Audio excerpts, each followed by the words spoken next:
Okay, the next one, Hae-yoon, would you like to read the vocabulary review?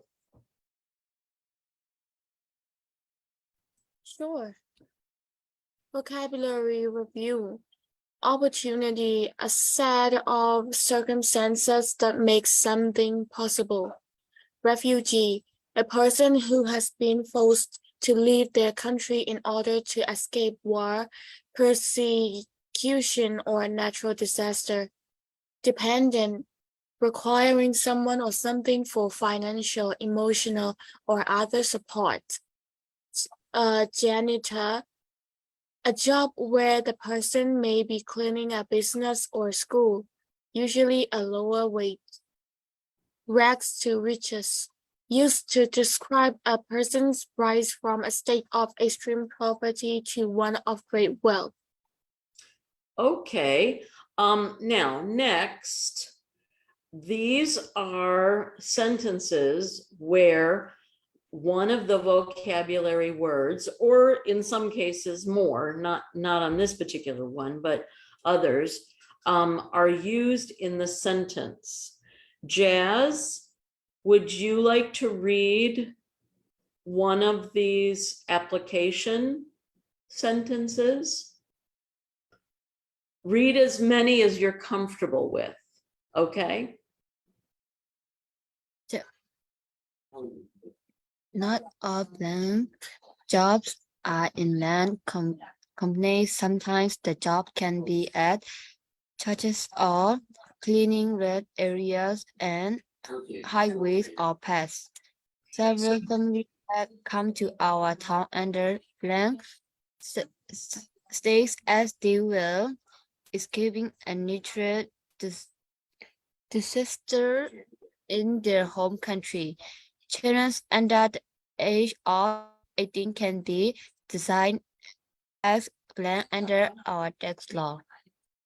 So not all janitorial or janitor jobs are in large companies. Janitor jobs are jobs that are sometimes in very small companies. Other ways that janitor jobs can be very unique is that a person may be asked to clean several locations of the same company. And sometimes janitor jobs are done at night when everybody has gone home. Recently in our town, over 100 refugees have come to our town, and we are in the process of helping them to get status and get their documentation and that sort of thing. Refugee status is leaving a country under duress. So in some cases, they leave their country without any passport. Sometimes they leave because of war, and in some cases, natural disaster. In America, children under the age of 18 can be designated as dependents. And this is important if you're a parent and you have a job. That child represents a decrease. You can actually use that as an exemption for some of the taxes that you're required to pay. Okay, we'll go to the next one. And this one is at my wit's end. And I see that Cece is here. How are you today, Cece? Yes, I'm great, teacher. Would you like to read the first two bullet points right here? This one meaning, Yes. and then this one right here with the first part. Yes. At my week's end, meaning attracts that someone is worried and exhausted. Many cases not knowing what to do next. Story. Angelica was pacing the floor, wringing her hands. I'm at my wing end.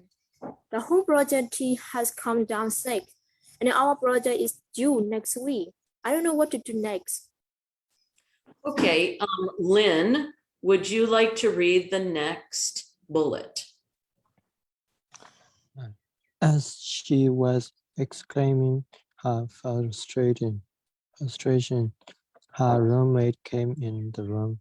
Angelica, take a deep breath and let's go outside for a few minutes and talk about this while we walk to dinner at the cafeteria.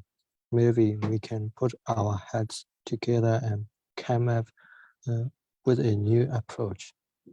Okay, so that might help Angelica to figure out some other ideas for what to do about the project that is due next week.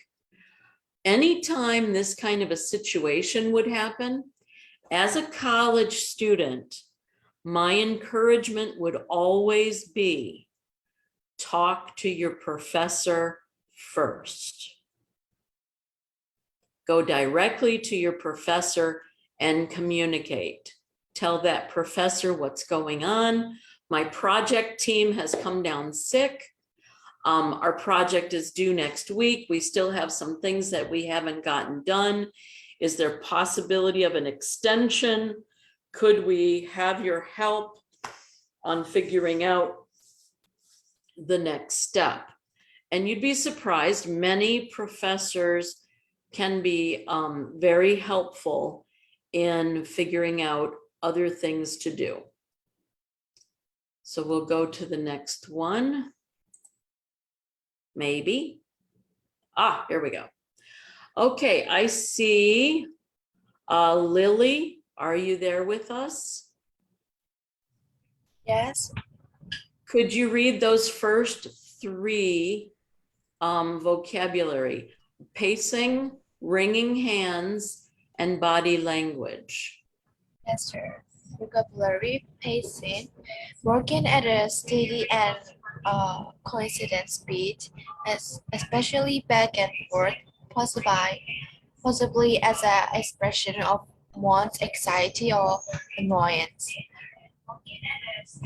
Wringing hands, if someone is wringing their hands, they hold them together, twisting and turning them, usually because they are very worried or upset.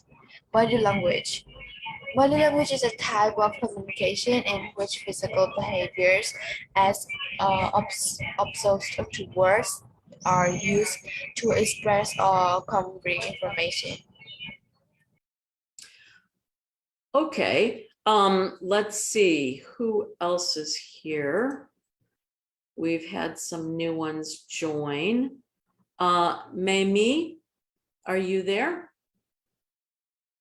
Or did I say your name right?